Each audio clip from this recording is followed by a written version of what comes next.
Next topic हमारे पास है rules applicable in the absence of partnership deed. कि अगर मान लो कि पार्टनरशिप डीड में अगर मान लो कुछ बातें जो है नहीं लिखी होती तो उनके एब्सेंस पे कौन कौन से रूल जो है अप्लाई किए जाते हैं। No interest on capital is payable to any partner. ठीक है, अब इसके ऊपर क्या है कि कैपिटल के ऊपर जो वो कैपिटल लेके आए हैं जो पार्टनर जिन्होंने जितनी भी कैपिटल लगाई है उसके ऊपर कोई भी उनको इंटरेस्ट नहीं दिया जाएगा। No interest on chargeable on drawings. अब मैंने आपको पहले ड्रॉइंग का मतलब बताया था कि वो अपने पर्सनल यूज के लिए जो है बिजनेस से पैसा निकाल लेते हैं और उनको उसके ऊपर क्या पे करना पड़ता है, इंटरेस्ट पे करना पड़ता है। लेकिन अगर पार्टनरशिप डीड में इसके बारे में कुछ बात मेंशन ही ना की गई हो तो उनके ऊपर कोई इंटरेस्ट नहीं लगता।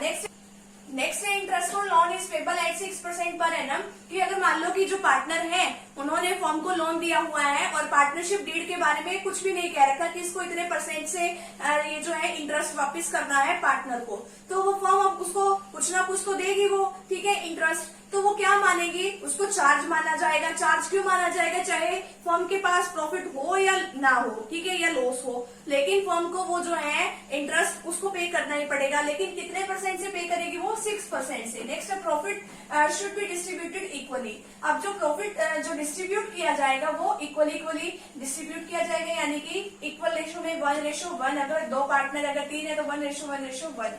नेक्स्ट है no remuneration is payable to any partner. Remuneration का मतलब है सैलरी, किसी भी पार्टनर को कोई सैलरी नहीं दी जाएगी। नेक्स्ट है new partners can not be admitted unless all the partner agree. नए पार्टनर को तब तक मतलब उसमें एडमिट नहीं कराया जाएगा जब तक बिजनेस फॉर्म के अंदर नहीं लेके आया जाएगा, जब तक सारे के सारे पार्टनर एग्री ना कर जाए इस बात के लिए। ठीक है, तो ये कुछ रूल्स है कि अप्लाई होते हैं अगर पार्टनरशिप डीड के बारे में इसमें कुछ ना कह रखा हो। पार्टनरशिप डीड बहुत इंपॉर्टेंट होती है। ठीक है, पार्टनरशिप डीड में अगर मान लो कोई भी डिस्प्यूट वगैरह अराइज हो जाता है तो उस टाइम भी वो सेटलमेंट करने में हमारी काफी हेल्प करती है। वैसे भी ट्रू पिक्चर्स को वो रिप्रेजेंट करती है। तो यहाँ पे पार्टनरशिप डीड वाला तो टॉपिक यहीं पे कंप्लीट है। यहाँ तक का पहले आप स्क्रीनशॉट ले लीजिए।